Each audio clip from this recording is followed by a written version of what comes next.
말씀은 기뻐하라, 기쁘게 노래하고 기뻐하고 즐거워하라는 말씀으로 시작합니다. 이런 거죠. 여러분 자리에 앉으시기 바랍니다.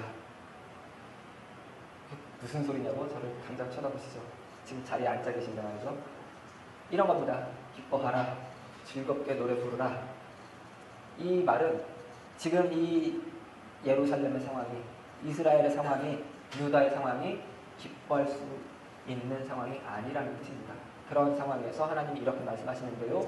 그 이유는 하나님이 유다를, 예루살렘을 구원하실 것이기 때문입니다. 그런데 오늘 본문에는 이 말씀이 대단히 직선적이고 원색적으로 표현이 되어 있습니다.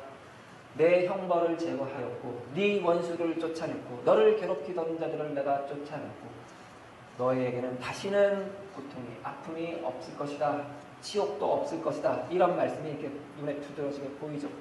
그래서 이 말씀은 마치 하나님이 이방 나라들을 다 진멸하고 유다를 그동안 그렇게 괴롭혔던 아수르며 애굽이며 옆에 있는 블레셋이며 모압이며 암몬이며 다 진멸하고 유다를 회복시켜주고 유다를 구원할 것이다 라는 말처럼 들리기가 쉽습니다. 그러나 이렇게 해석을 하면은 당장 스바냐서의 흐름과 어울리지가 않습니다. 당장 지난주에 본문만 하더라도 하나님이 유다 예루살렘을 향하여 구원을 약속하시면서 동시에 모든 나라 사람들의 입술을 깨끗하게 하실 것이라는 말씀도 하셨기 때문입니다. 그러니까 다만 유다의 구원만을 선포하신 것이 아니라 유다 주변에 있는 다른 모든 나라의 구원까지 하나님께서 약속하셨기 때문입니다. 그런데 오늘 다시 와서 이방 나라들은 다 유다의 원수였던, 유다를 괴롭혔던 이방 나라들은 다 제거하고 쫓아내버리고 유다에게만 구원을 허락하는 것처럼 말씀이 주어진다면 그건 안 맞는 것이죠. 그리고 우리가 지금 살펴봤던 스바냐서 전체 그 주제의 흐름과도 어울리지가 않습니다. 우리가 계속 봐왔던 흐름은 교만과 겸손이 대조되고 대립되는 가운데 그 흐름이 이렇게 왔었죠. 계속해서 이 교만을 하나님께서 가장 싫어하시고 이 교만을 제거하려고 하시는 모든 말씀들이 다 읽어왔었고 이 교만과 반대되는 이 겸손을 하나님께서 요구하고 이 겸손을 만들어낼 것이라는 이야기가 계속 있어왔죠. 교만은 자기가 이룬 어떤 것, 가진 어떤 것을 감추지 못하고 이렇게 슬쩍 흘려보내서 슬쩍 내비쳐서 자랑하는 그런 것 정도가 교만이 아니라고 했죠.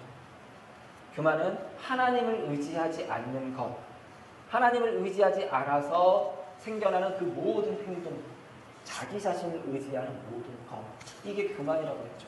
그리고 겸손은 아닙니다. 내가 한 거 아무것도 없습니다. 이런 차원의 겸양 떠는 것이 겸손이 아니라 교만이 하나님을 의지하지 않는 것이 교만인 것처럼 겸손은 온전히 하나님만 의지하는 것, 내가 만드는 것의 한계를 정확하게 아는 것, 그래서 하나님만 찾는 것, 이게 겸손이라고 했죠.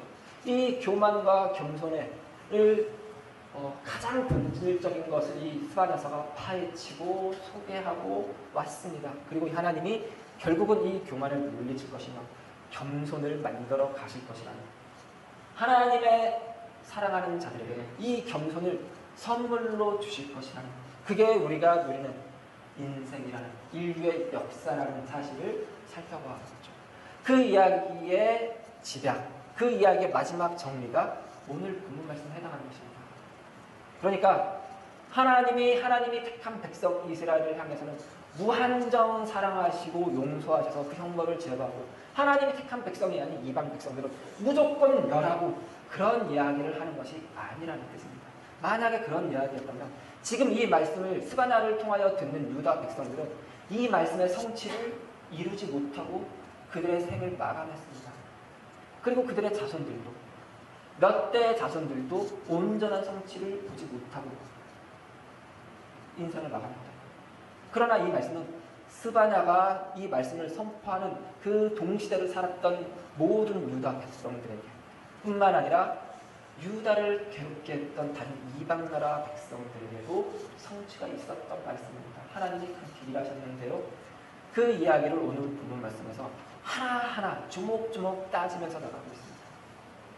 오늘 본문 말씀을 이렇게 약간 극단적인 시각에서 눈에 보이는 대로 이렇게 보게 만드는 가장 큰 이유는 15절 말씀입니다. 그러니까 이 15절 말씀을 조금 더 찬찬히 자세히 볼 필요가 있다는 뜻입니다. 15절 말씀을 같이 한번 읽습니다.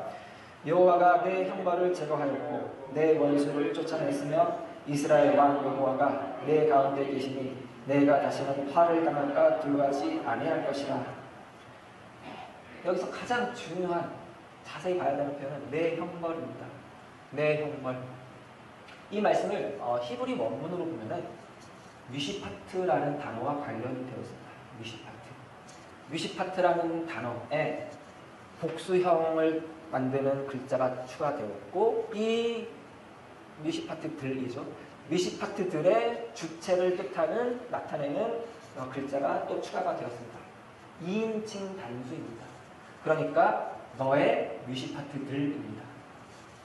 미시파트는 기본적으로 하나님의 공의, 정의를 나타내는 단어라고 그랬죠. 여기서 파생이 되어서 재판, 심판을 뜻하기도 하고요. 또 여기서 또 다시 파생이 되어서 재판 때 내려지는 어떤 선언, 선고를 뜻하기도 하고 여기서 한 단계 더 나아가서 형벌이라는 뜻까지도 가지는 단어입니다. 그런데 너의 미시파트들이 내 형벌로 가는 것은 이 스바냐서의 문맥과 흐름과 좀 어울리지는 않습니다. 그리고 이 단어 구성 자체도 그 형벌의 그 미시파트들의 주체인데 내 형벌 그러니까 너는 여기서 지금 유다 예루살렘이죠. 예루살렘이 당할 형벌로 이해되는 것은 어법상도 어울리지가 않습니다. 그런데 내 미시파트들 그러면 우리는 이미 이걸 딱 알아들을 배경을 우리는 충분히 가지고 있죠. 뭐가 생각이 나세요? 내 미시파트들이 어디로 연결이 될 것 같아요? 미시파이죠. 이해가 되시겠어요? 내 미시파트를 네가 이루려고 하는 모든 시도들이라는 뜻일 것입니다. 그러니까 가장 이 흐름과 어울리는 표현은 네 판단들입니다. 자기가 판단하는 거예요. 성경에서는 항상 자기가 판단하는 것, 이거는 하나님을 대적하는 거죠. 모든 판단은 하나님만 하는 것입니다. 왜냐하면 하나님이 홀로 모든 것을 아시는 모든 지식과 모든 지혜의 주인이시기 때문입니다. 그런데 인간이 자기 스스로 판단하기 시작했어요. 아담이 범죄하여서 이 에덴 동산을 쫓겨날 때 쫓겨난 가장 큰 이유 하나님이 이렇게 명시하신 이유가 이들이 선악을 아는 일에 우리와 같이 되었다는 것. 실제로 하나님과 똑같아졌다는 소리가 아니라 선악을 판별하는 일에 지네가 하나님인 줄 안다라는 뜻입니다. 그게 인간의 가장 첫 번째, 가장 원초적인 그리고 가장 해결하기 힘든 죄입니다. 교만이죠. 스바냐서는 계속 교만에 대한 이야기가 왔습니다. 지금 이 교만의 이야기를 다시 하는 거예요. 네 판단들을 제거했다. 그러니까 네가 교만해져서 네 스스로 하나님이 되어서 판단하려고 했던 것, 규정하려고 했던 것, 그 모든 것들을 내가 제거해버렸다. 그리고 네 원수를 쫓아냈다. 네 원수는 유다를 괴롭히는 원수 나라, 이방 나라들이 아니라 네 판단들을 만들어 네 판단들이 유일하게 옳다고 믿게 만드는 그거 자체가 너의 가장 큰 원수라는 선언입니다. 그게 뭐라고요? 교만입니다. 그러니까 네 형벌을 제거해오고 네 원수를 쫓아냈다라는 말은 같은 이야기입니다. 히브리인들이 이런 표현 많이 한다고 했죠. 중원법. 같은 뜻을 가진 말을 그러니까 낱말이 됐든 어구가 됐든 그런 말을 반복해서 사용함으로 강조하는 것. 이게 지금 나온 겁니다. 내가 네 판단들을 제거했고 네 원수를 쫓아냈다. 이 말, 네 교만을 내가 완전히 없애버리겠다. 쫓아냈다라는 뜻입니다.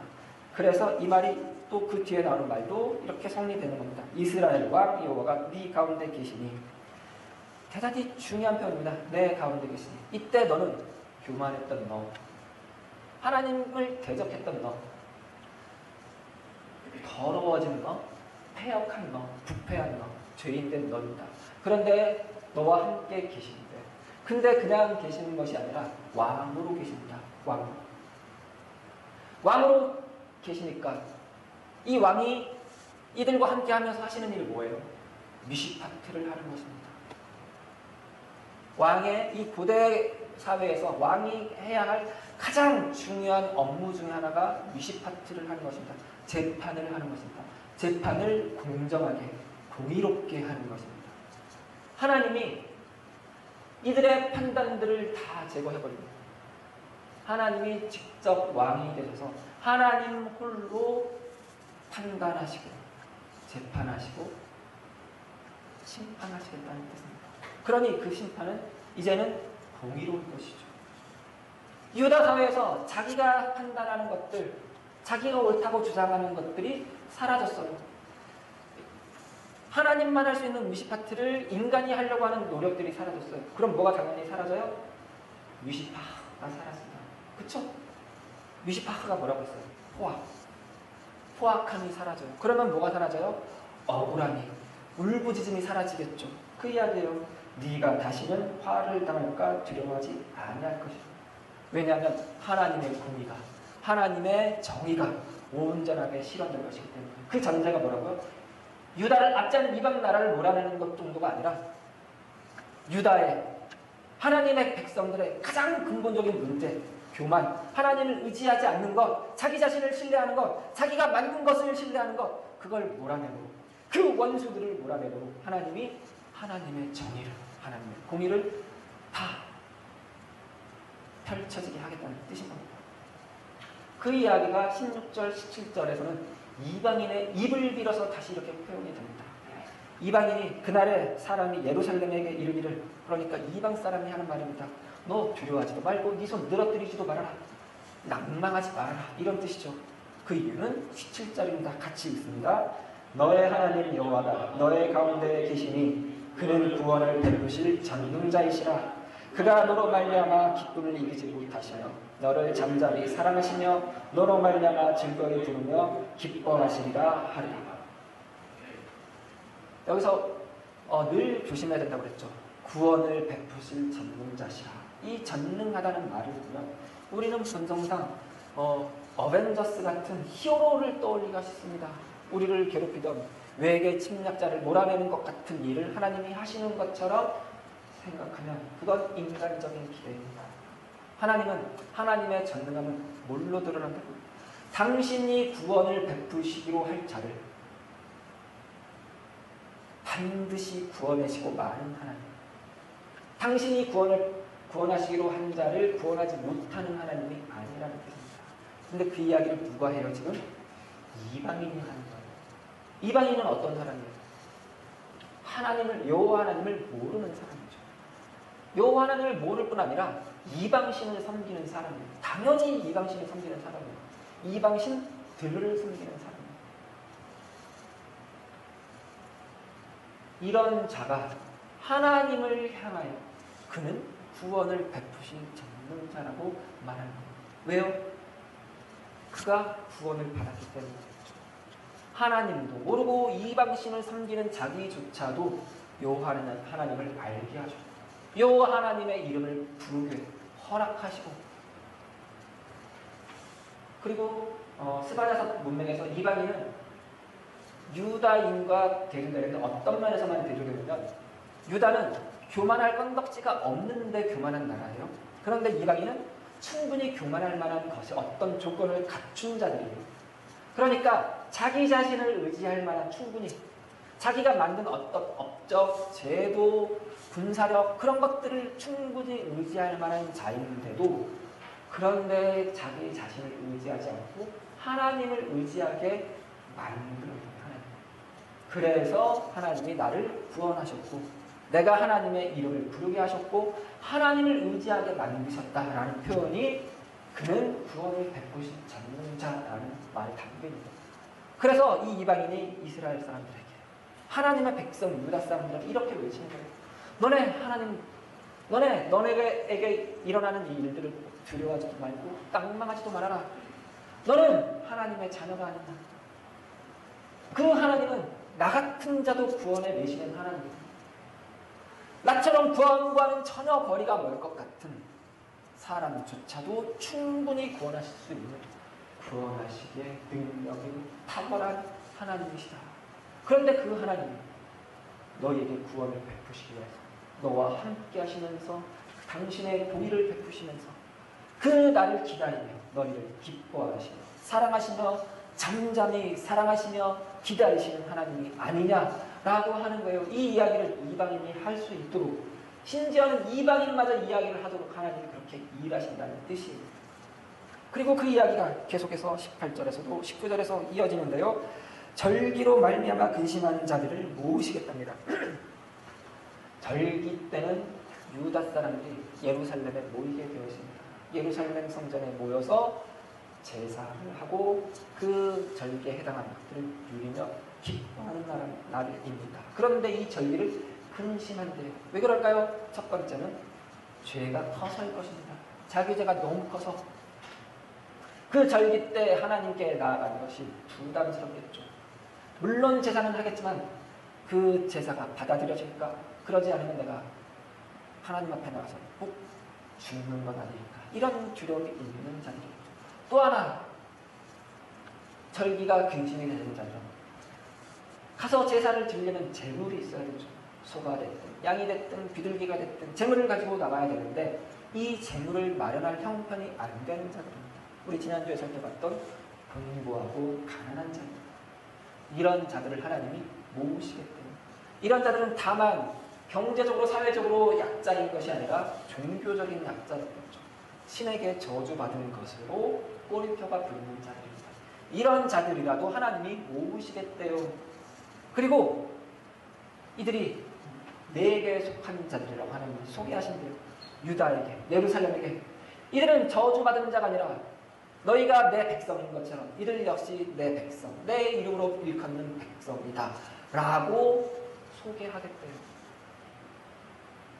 그리고 이들에게 지어진 진, 그 꼬리표 때문에 지어진 진, 신에게 저주받은 자, 이들은 저주받을 만한 어떤 악을 행했을 거야, 어떤 죄를 지었을 거야, 어떤 부정한 짓을 했을 거야. 이런 모든 진들을 다 써버립니다. 이게 오히려 치치가 돼야 하겠대요. 이런 판단들 누가 판단했을까요? 자기만 하나님 아는 자라고 생각하는 자들, 자기만 하나님 말씀을 아는 자라고 생각하는 자들, 자기만 하나님의 법을 잘 아는 자라고 생각하는 자들, 자기 판단을 가진 자들, 교만한 자들. 그 교만의 근거가 뭐라고요? 자기가 지금 누리고 있는 어떤 부, 어떤 명예, 어떤 지위, 어떤 권력이죠. 그런 자들이 내린 판단, 그것으로 만든 어떤 진들이 오히려 치욕이 되게 하겠다요. 그게 잘못된 것이라고, 그게 오히려 거짓이라고 선언하겠대요. 그 이야기는 또 계속 다시 한번 반복이 됩니다. 내가 너를 괴롭게 하는 자를 다 벌할 것이다. 지금 이런 자들이에요. 교만한 자들을 벌할 것이라는 뜻입니다. 그러니까 이 스바냐서는 온통 다 교만을 하나님이 얼마나 싫어하시고 미워하시는지 이야기합니다. 왜냐하면 교만은 하나님을 의지하지 않는 것입니다. 하나님을 두지 않는 것입니다. 하나님을 섬기지 않는 것입니다. 하나님을 섬긴다고 하지만 그게 자기 판단이라면, 자기 노력이라면 교만이고 하나님을 섬기는 것이 아니라고 계속 이야기합니다. 하나님을 열심히 섬기면서 다른 자들을 배척하고 정죄하고 차별하고 몰아내는 자들이라면 하나님은 그 자들을 교만이라고, 그들을 쫓아내시겠다고 계속해서 이렇게 말씀을 하시는 거예요. 그러고서 하나님이 저는 자를 구원하고 쫓겨난 자를 모은 저는 자, 발을 저는 거죠. 왜 저어요? 저주받아서. 그런데 그게 저주받아서 저는 게 아니라고. 나는 이 저주받은 것 같은 자라고 선언된 이들과도 함께하는 하나님이다. 그들을 모아서 다 불러 모아서 온 세상에서 수욕받는 자에게, 이런 자들이죠, 다 칭찬과 명성을 얻게 할 것이다. 그리고 다시 이 말이 20절에서 또 한 번 반복이 됩니다. 같이 한번 1절 20절 내가 그때 너희를 이끌고 그때 너희를 모을지라. 내가 너희 목전에서 너희의 사로잡힘을 돌이킬 때 너희에게 천하 만민 가운데서 명성과 칭찬을 얻게 하리라. 여호와의 말이라. 그런데 이 재밌는 것은 스바냐서가 처음 시작할 때 이렇게 시작해요. 내가 다 모아서 진멸하겠다. 여호와의 말이니라. 이렇게 시작해요. 1장 2절. 그런데 마지막에 이렇게 끝나요. 내가 다 모아서 칭찬과 명성을 얻게 하겠다. 여호와의 말이니라. 하나님의 교만을 향한 심판이 이제는 겸손한 자들을 향한 어떤 복으로 칭찬과 명성으로 이렇게 끝나요. 그 칭찬과 명성으로 끝내게 하기 위해서 모든 교만의 모습들을 다 드러내고 하나님이 그걸 얼마나 미워하시는지, 그것이 얼마나 그들에게 본질적으로 우리에게 원수되는 일인지, 그게 얼마나 중요한 일인지 보여주고 그 한계를 보여주고 돌이키라고 하면서 하나님이 겸손을 만들 것이라고 하면서 그 겸손한 자들에게, 겸손해진 자들에게, 하나님만 의지하는 자들에게 칭찬과 명성이 있게 할 것이다. 이 칭찬과 명성은 그러면 뭘까요?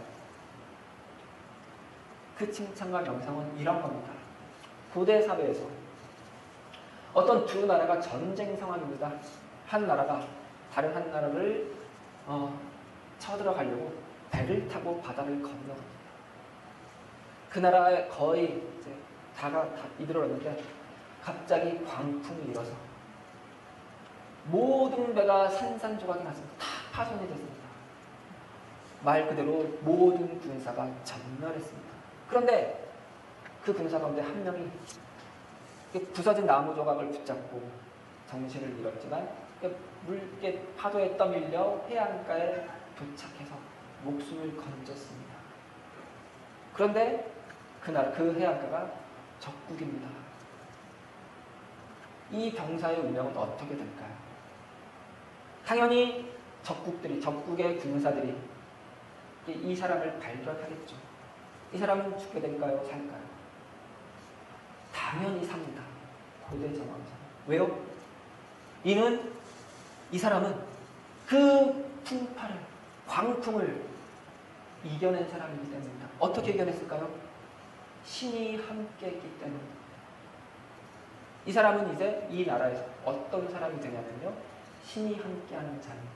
어느 누구도 이 사람을 손댈 수 없습니다. 손댔다간 어떤 저주를 당할지 모르기 때문입니다. 이 사람은 이 나라에서 칭찬과 명성을 얻은 것입니다. 이런 겁니다. 칭찬과 명성. 어떤 거요? 하나님이 함께하는 자, 하나님이 사랑하는 자, 하나님이 돌보는 자. 그런데 이것보다 아까 전에 말했던 그 고대 배경의 그 칭찬과 명성이다. 이 하나님이 약속한 칭찬과 명성은 조금 더 나아. 어떤 거냐면요, 하나님이 괜찮다고 하는 사람이구나. 그 차이를 아시겠어요? 저는 자녀도 절기 때문에 근심되는 자녀도, 이게 어떤 의미인지 다 설명했죠. 그래도 괜찮다고 하나님이 말해주는 자녀. 왜냐하면 하나님이 계속해서 함께 하시는 당신의 일을 하시기 때문입니다.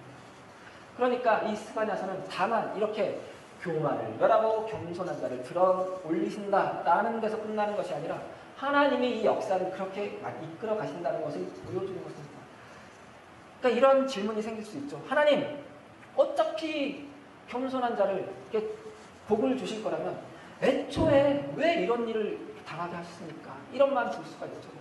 근원적으로 어떤 질문과 똑같은 질문이냐면요, 하나님, 죄인들을 구원하려고 예수님 보내시고 십자가에 달려 죽으시고 그렇게 구원하실 거면 뭐하러 애초에 선악과를 주셔서 아담이 그 선악과 따먹고 죄를 범하게 하셨습니까? 그 질문과 같은 질문입니다. 왜 그러셨다고요? 하나님은 우리가 기계가 아니라고 생각하시기 때문입니다. 하나님이 우리를 기계처럼 지은 게 아니기 때문입니다. 이 모든 과정을 통하여 교만이 없어지는 거예요. 교만이 하나님의 교만을 제거하는 과정이 교만 없어져, 사라져 하는 것이 아니라 우리에게 그 충분히 교만할 수 있는 시간을 허락하세요. 하나님 아닌 것을 의지해 볼 기회를 충분히 주세요.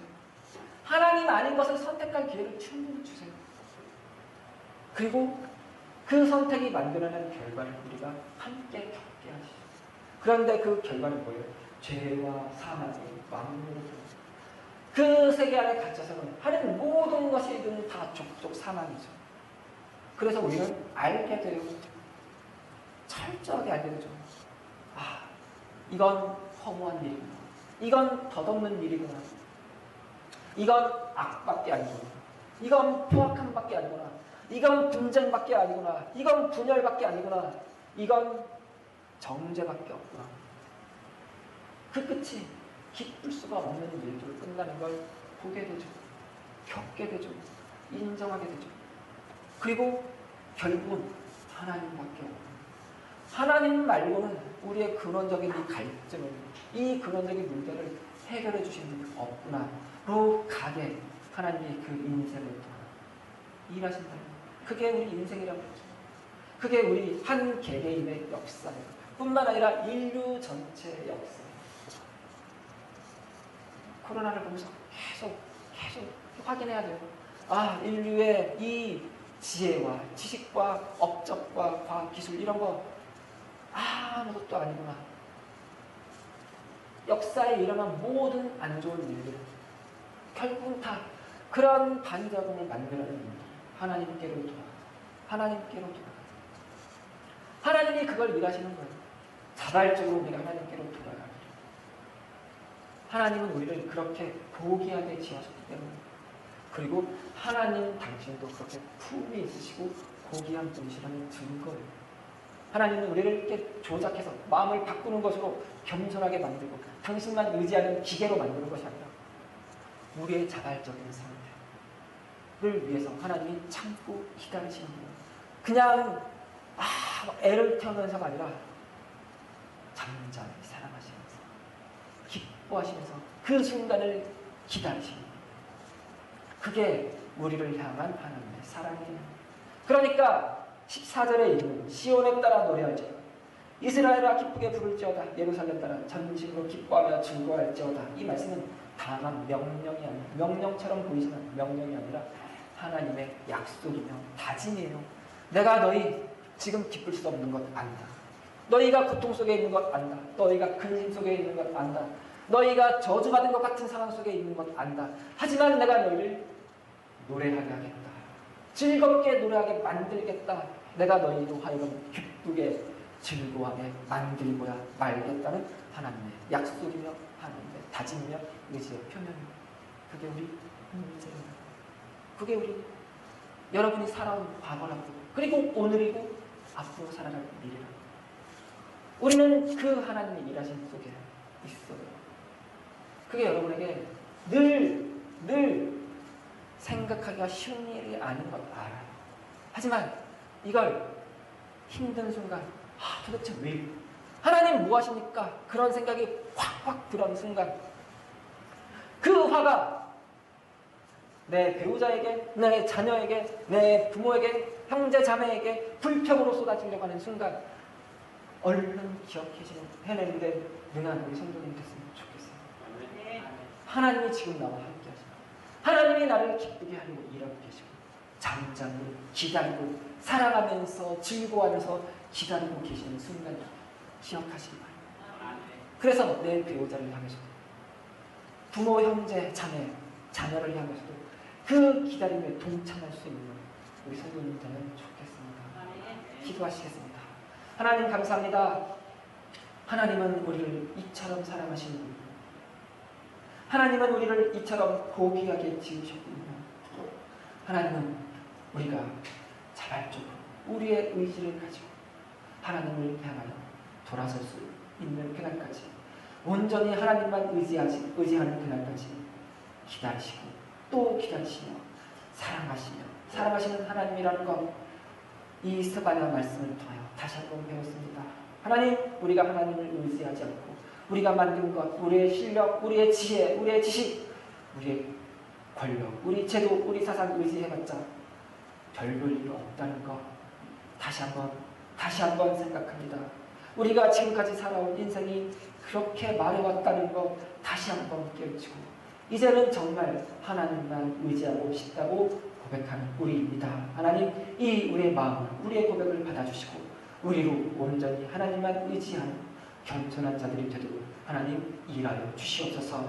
그래서 하나님께서 우리에게 주시는, 하나님께서 우리와 함께 하신다는, 하나님께서 우리에게 괜찮다고 선언하시는 그 칭찬과 명성을 듣고 누리는 우리 인생교회 성도들 되게 도와주시옵소서. 그런 인생 되게 하여 주시옵소서. 감사드리며 예수님 이름으로 기도드렸습니다.